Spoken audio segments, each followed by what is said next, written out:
Hello, তো আজকে আমি আপনাদের কিছু টিপস দেওয়ার ট্রাই করব কীভাবে সোলো কিউতে রোম নিয়ে গেম ক্যারি দেওয়া যায়। সোলো কিউতে পোলাপাইন এক প্রকার রোম বাধ্য হয়ে গেলে একবারে শেষের জনের উপরে রোমের রোলটা চাপায় দেওয়া হয় আর কি। কেউই রোম নিতে চায় না নিজের থেকে, কিন্তু রোমিং হলো এমন একটা লেন বা এমন একটা রোল যেটা দিয়ে আপনি ক্যারি খুবই ইজিভাবে করতে পারবেন। কিভাবে করবেন আমি গেমের মধ্যে আপনাদের বলবো। এখন এই সিচুয়েশনটা দেখি। শুরুতে আপনার জাঙ্গলার একটু হেল্প করে দিবেন, তারপরে যদি আপনার মনে হয় যে ইনভেট হতে পারে তাইলে জাঙ্গল আর মিড লেনের আশেপাশে ঘোরাফেরা করতে পারেন। কিন্তু যদি মনে হয় যে ইনভেট হবে না তাহলে গোল্ডেনে যে একটু গোল্ডেনারকে ভিশন দিতে পারেন। গোল্ডেনারকে ভিশন দেওয়ার পাশাপাশি যদি মনে হয় যে অ্যাগ্রেসিভ যাইতে পারবেন তখন অ্যাগ্রেসিভ যাবেন। যেমন আমি 1-1কে পাই এখানে, এবং এখানে অ্যাগ্রেসিভ যেয়ে ওর কিলটাও মোটামুটি সিকিউর করে ফেলি। আর আইটেমে আমি প্রথমে টাফ বুটস বাই করছি। টাফ বুটসটা বাই করার কারণ হলো এনিমিতে 3টা হিরো আছে যাদের ক্রাউড কন্ট্রোল স্কিল আছে এবং 3জনই ম্যাজিক ড্যামেজ দেয়, যার কারণে আমি টাফ বুটসটা বাই করছি। টাফ বুটস হলো আপনার ম্যাজিক ডিফেন্স দেয় এবং আপনার সিসি ডিউরেশনটা কমায় দেয়, এছাড়া সোলো ইফেক্টসটাও অনেক কমায় দেয়। এই জন্য টাফ বুটসটা হলো বেস্ট এই সিচুয়েশনের জন্য। এখানে টার্টালে আরও কিছু সময় আছে, যার কারণে আমি গোল্ডেনে ঘোরাফেরা করতেছি, যাতে হানাবির ম্যাপ সেন্স খুবই খারাপ, যার কারণে এখানে একটু বেশি ঘোরাফেরা করতেছি যাতে মাইর না খায়, গ্যাঙ্ক না খায়। এখন টার্টালের সময় হয়ে গেছিলো, এদিকে দেখলাম ম্যাচটারে, ভাবলাম একটু ড্যামেজ দেওয়া যায়। টার্টালের সময় হয়ে গেছে। টার্টালের সময় সবসময় চেষ্টা করবেন যাতে টার্টালটাকে নিজের দিকে একটু পুল করে আনতে পারেন, তো একটু সুবিধা হয়। এবং ম্যাপের দিকে একটু খেয়াল রাখবেন যে না আপনার টিমমেট কি ফলো আপ দিতেছে কিনা। আমার এই সিচুয়েশনে আমার টিমমেট তেমন একটা ফলো আপ দেয় না, যেই কারণে আমরা খারাপ একটা সিচুয়েশানে আটকে যাই। আমার ইএক্সপি এখানে টাওয়ার পুশ করে খেলতে পছন্দ করে, যার কারণে টাওয়ার পুশ করতেছে। আর এরকম কিছু প্লেয়ার দেখবেন যে আরগুস খেলে, যারা আরগুস, শিলং, মিনসিতার, ওরা সাধারণত টাওয়ার পুশ করেই খেলে। তো আমি বুঝতে পারছি যে ও এখানে আসবে না, পরে আসছে সবার লাস্টে। কিন্তু এরকম সিচুয়েশনে ফাইট নেওয়ার কোনো দরকার নেই, সোজা চলে যান গোল্ড লেনে, কারণ আমার গোল্ড লেনের অবস্থা দেখতেই পারতেছেন খুবই খারাপ।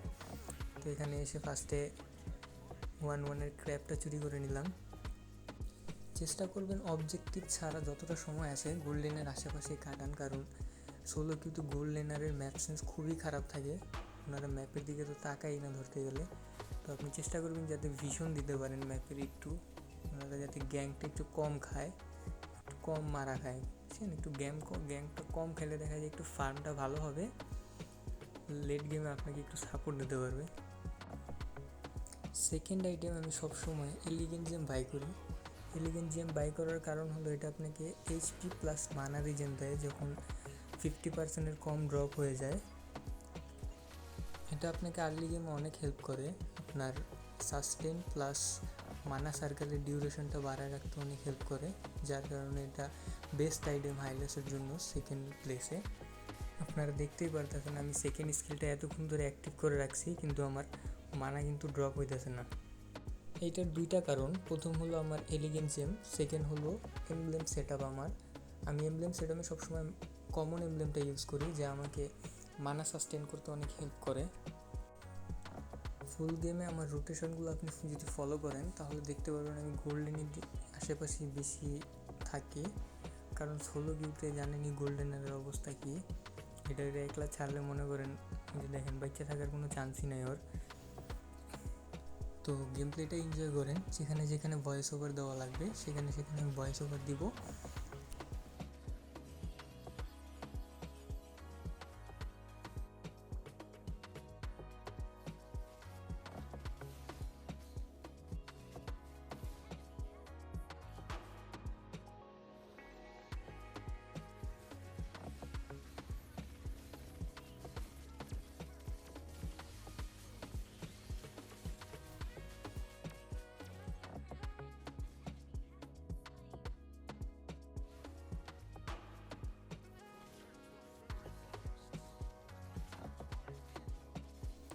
এখানে আমি হাইলোসের থার্ড স্কিলটা নিয়ে কথা বলতে চাইবো। হাইলোসের থার্ড স্কিলটা কিন্তু খুবই উপকারী, দেখতেই পারতেছেন কতটা আমাকে এইচপি রিজেন দিছে। হাইলোসের থার্ড স্কিলটা শুধুমাত্র এটা সোলোই করে না, এনিমিকে আপনাকে অনেক পরিমাণে এইচপি রিজেন দেয়, যার কারণে আপনি গেমে অনেকটা সাস্টেন করতে পারেন ফাইটের মাধ্যমে। টিম ফাইটে অনেকক্ষণ সাস্টেন করতে পারবেন যদি এই স্কিলটা আপনি ঠিকভাবে ব্যবহার করেন। তো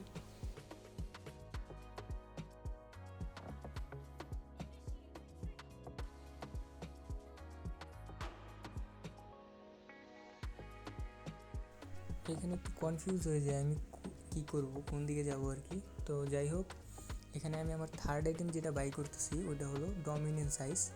ট্যাঙ্কের কোর আইটেম, সব ট্যাঙ্কের কোর আইটেম হচ্ছে ডমিনেন্স আইস। ডমিনেন্স আইসের অনেকগুলো অ্যাট্রিবিউটস আছে যেগুলো আপনাকে গেমের মধ্যে সাস্টেইন করতে অনেকটা হেল্প করে। যেমন এটা মুভমেন্ট স্পিড দেয়, এইচপি দেয়, প্লাস ফিজিক্যাল ডিফেন্স দেয়। এছাড়া এটার ইউনিক প্যাসিভগুলো অনেক ইন্টারেস্টিং। প্রথম হলো আপনার অ্যান্টি হিল ইফেক্ট, যা এনিমির regen, spell vamp plus life steal এগুলো 40% পর্যন্ত কমায় আনে। সেকেন্ড প্যাসিভটা আপনার এনিমির অ্যাটাক স্পিডকে 80% পর্যন্ত স্লো করে ফেলে। তো বুঝতেই পারতেছেন এটা ট্যাঙ্কের জন্য কতটা ইম্পর্টেন্ট।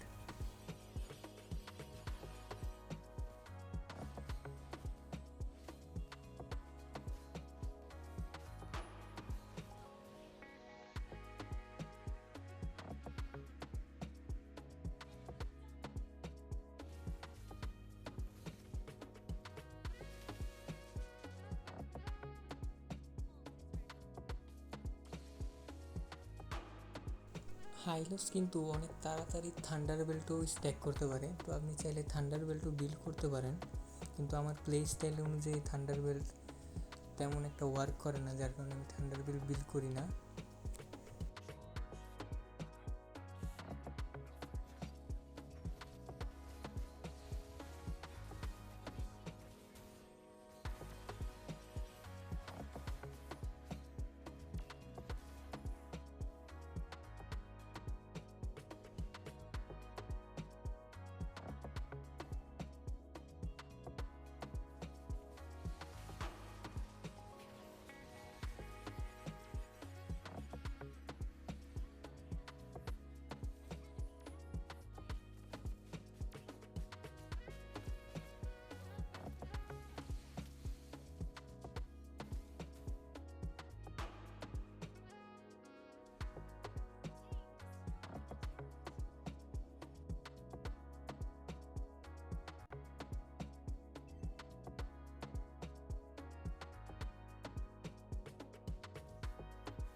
দশ মিনিটের মার্ক পার হয়ে গেছে, এর মানে লেট গেম চলে আসছে।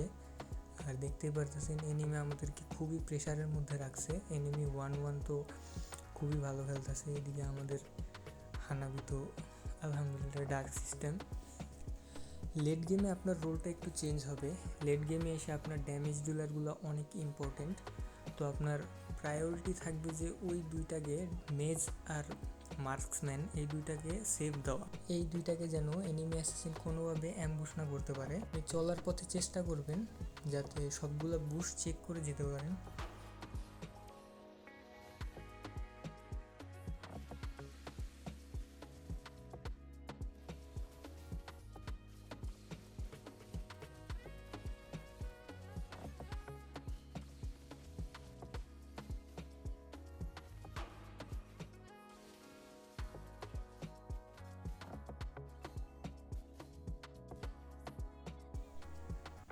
আমার ফোর্থ আইটেমে আমি অ্যাথেনা শিল্ডটা নিয়ে নিছি।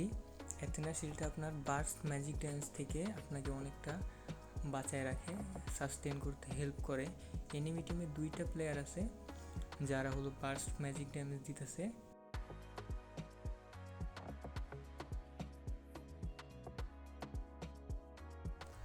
খেলার তালে এখানে আমি অ্যান্টাইকিউরাস বিল্ড করে ফেলছি বলে অ্যান্টাইকিউরাস বিল্ড করার আমার ইচ্ছা ছিল না আসলে, যেহেতু এনিমি টিমের 3টা ম্যাজিক ড্যামেজ ডিলার, আমি ট্রাই করতেছিলাম যাতে দুটোটা ম্যাজিক ডিফেন্স আইটেম বাই করতে পারি আর কি, কিন্তু বলে এখানে অ্যান্টাইকিউরাস বাই করে ফেলছি। লাকিলি এখানে 1-1কে অ্যাম্বুশ করে দিতে পারছি। লেট গেমে যদি আপনি এনিমি মার্কসম্যানকে আগে নিয়ে নিতে পারেন তা আপনার টিমকে ফাইট জিতাতে অনেকটা হেল্প করে, কিন্তু এখানে কিছু মিস্টেকের কারণে ফাইটটা আমরা হেরে যাই।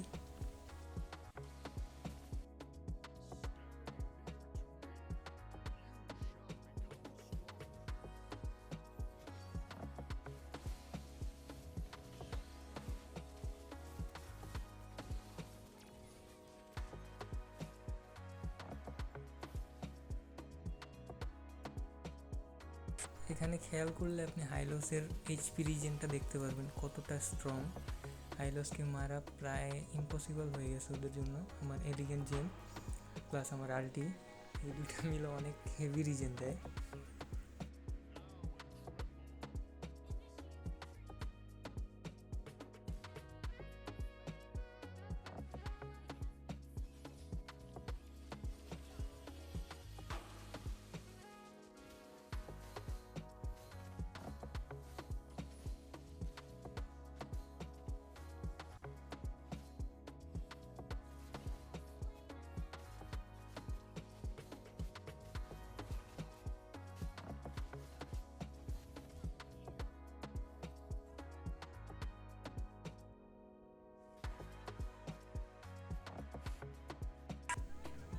এই ধরনের ম্যাচ যেগুলোতে আপনার মার্কসম্যান খুবই দুর্বল বা ডার্ক সিস্টেম, এই ম্যাচগুলো জিততে খুবই কষ্ট হয়ে যায়, কারণ টাওয়ার পুশ করার মতো তেমন কেউ থাকে না।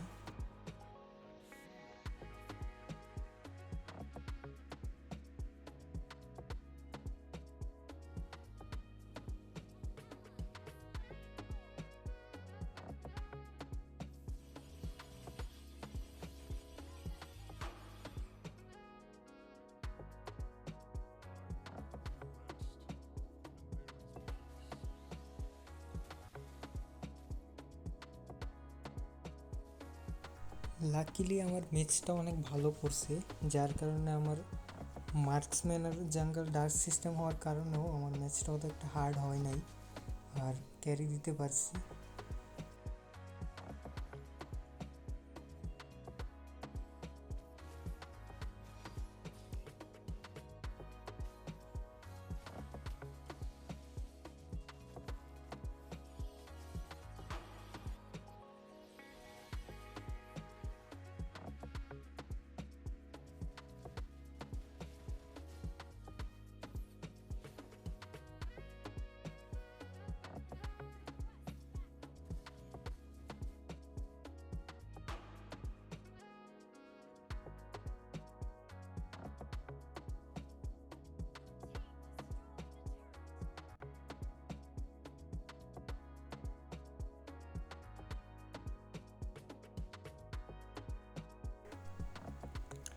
তো এই ছিল গেম প্লেতে, আর বেশি কিছু নাই। আমি আরও ট্যাঙ্ক নিয়ে আরও ডিটেল ভিডিও বানাবো, যেমন কোন ট্যাঙ্কের সাথে কি বিল্ড, সোলো কিউতে আর কী কী ট্যাঙ্ক ব্যবহার করা যায়, কিভাবে ভিশন দিবেন, কখন রোটেশন দিবেন, টার্টাল ফাইট লর্ড ফাইটে আপনার কাজ কী, এছাড়া আপনার কোথায় কোথায় কখন প্রেজেন্ট থাকতে হবে, সব কিছু নিয়ে একটা ডিটেল ভিডিও আমি বানাবো সামনে। এছাড়া অন্যান্য লেনের প্লে স্টাইল, বিল্ড, এগুলো নিয়েও আরও ভিডিও সামনে আসবে, আরও ভালো কোয়ালিটির ভিডিও আসবে। তো যদি ভিডিওটা কোনোভাবে আপনাদের হেল্প করে থাকে তাহলে চ্যানেলটাকে সাবস্ক্রাইব করে দিবেন, আর লাইকটা মন চাইলে দিবেন, না মন চাইলে সমস্যা নাই। আর যদি আপনাদের কোনো অন্যান্য লেন নিয়ে বা অন্য কিছু নিয়ে ডাউট থাকে তো আপনি জিজ্ঞাসা করতে পারেন, যতটুকু সম্ভব হবে আমি হেল্প করে দিব। তো আজকের জন্য এতটুকুই, বাই।